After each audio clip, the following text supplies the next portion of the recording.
What's up mga idol? Nandito tayo sa Cebu mga idol ha. Mag-expect tayo na hindi ako lagi makakapagtato mga idol kasi nandito ako sa Cebu para magpahinga dahil sa nagkasakit tayo mga idol. Maganda dito kasi refreshing, presko lahat. So andito ako sa bahay ng asawa ko mga idol, Cebu.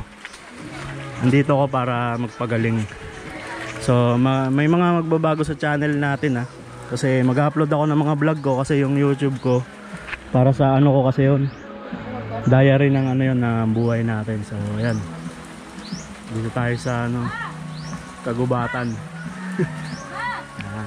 So expect nyo na talaga mga idol na hindi ako makakapag-upload ng tato. Sa mga gusto magtanong sa akin ng ayan si Dodong ayan, bayaw ko yan. What's up mga idol? So expect nyo na hindi ako makapag-upload ng tato kasi bihira lang makakapag-tato dito. Bali bukas may nag-inquire sa akin magpapatato daw. So yun, gagawa natin ng video yun para sa inyo. So pag may tanong kayo, kung di nyo alam kung paano yung mga nag-uumpisa pala magtato, pag may mga di kayo alam, pag magtatanong kayo, message nyo lang ako sa natin, FB page natin, Videoworks Tattoo. Message nyo lang ako doon, magre-reply naman ako kasi may signal naman dito. Diba? Presko lang Kaya gusto ko dito, nagluluto pala kami. Yan, nagluluto pala kasi birthday ng ng pamangkin ko. Yan, anak ng kapatid ni Mrs. Yan. Nagluluto kami dito. Manok ba yun? Ano pa yan? Ito pala si si Jail. Jail, kaway. Nagluluto kami. Yan.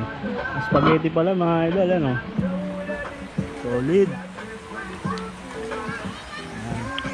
Yan basta expect nyo na hindi tayo makakapag-upload ng tattoo kasi bira lang ako magtatato dito. Although may mga nagpapatato sa akin dito marami, kaso siyempre kailangan ko magpahinga dahil nagkasakit ako.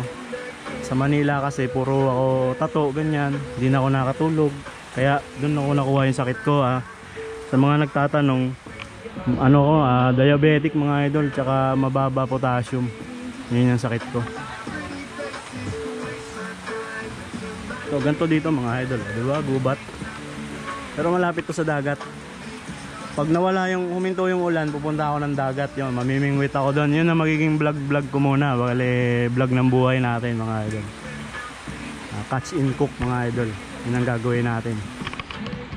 Diba yan presko yan mga idol Dito kasi, mga pagkain dito, fresh. Kumbaga, pipitasin mo pa. Hindi kagaya sa Manila na hindi na fresh bibilin mo pa sa palengke. Kailangan ko kasing kumain ng mga fresh na pagkain, ganun. Kaya ingat na tayo sa pagkain.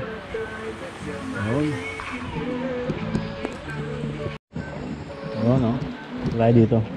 Medyo naulan mga idol, delikado yung GoPro natin, baka mabasa. Hindi ko kasi nilagyan ng waterproof case Ayan, bali dito ko higa pag tanghali, kaso naulan Ayan, solid diba? Mga tanawin doon, mga kalabaw, baka malawak na lugar. So bali magpapalipad din ako mga saranggola dito, mga iba-vlog ko mga ginawa kong saranggola, Vietnam kite. Yan, diba? Solid diba? Yan lang. Ito bahay ko ng kapatid ni Mrs. Pinagawa, di ba tapos gubo. Yan. Ay si Mrs. yung malusog. Ay asawa ko yung malusog, yung nakapula. Ayan. Ayun. Ganda Ay nagluluto kami Alright. Sige mga idol So till next time. Bukas may tatatuan ako, may nag-inquire sa akin kanina. Bibidyo natin yan. Alright. Amin to mga idol Nagluluto muna kami dahil may handa, magbo-birthday. Alright. Bye-bye.